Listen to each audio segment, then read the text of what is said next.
Hello everyone, I'm here at the Swiss Innovation Forum with William Sachiti. And William, he is actually the CEO of the Academy of Robotics, and their product is Cargo autonomous vehicle. But William, you have done so many things before. I saw that you founded startups that were successfully sold.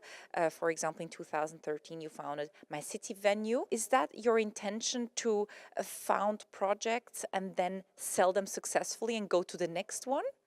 No, it's never actually my intention to start something and then sell it. So, being an entrepreneur, for me at least, is always about solving problems. So, we think, what problem are we trying to solve that's felt by the biggest number of people? And if we go back to, let's say, My City Venue, I had a things to do problem where it was so hard to find something to do in cities. This was simply because the internet was newish and it was all very fragmented. Facebook hadn't really taken over. So I thought, let's build a platform that can finally unify all this and give people things to do. The result is, 3 years later, it eventually had 1.6 million users, and my job was done. I had solved the problem, and it got acquired. Now with Cargo, you're also still there while the problem can be solved. And then at some point you might say, well, my job is done as well. Or is it like, a vision, let's say Elon Musk with Tesla, that you want to be at the top of this company and drive it wherever it goes? I think it's different for most entrepreneurs, but I think the fundamental similarity is that we're all trying to solve problems. With Cargo specifically, it's about solving the problem of automating delivery or the last mile problem. If we solve that, my job is done. It's not that I'm looking to sell the company per se, but I just really want to solve this last mile problem. If it takes 10 years, then I'll continue working on it for 10 years.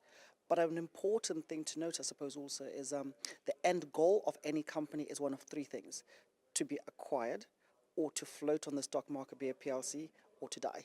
So my job is to keep it alive as long as possible and let it graduate by either being acquired or floating. Considering your age, you're 33, and it's incredible what you've done. That needs so much courage. Where do you get this from?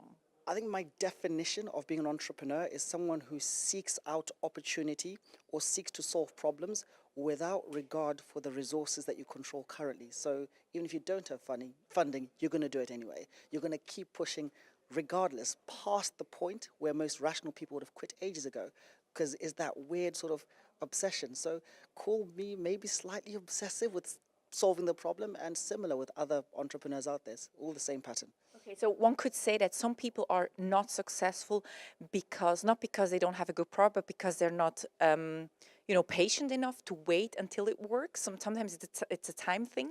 Oh, absolutely. I think the thing that definitely separates the winners and losers is always the ones who win are the ones that go way past the point where the rational ones that would have quit ages ago. So, yeah, continuing past that point where every investor said, no, you've run out of money, continuing anyway.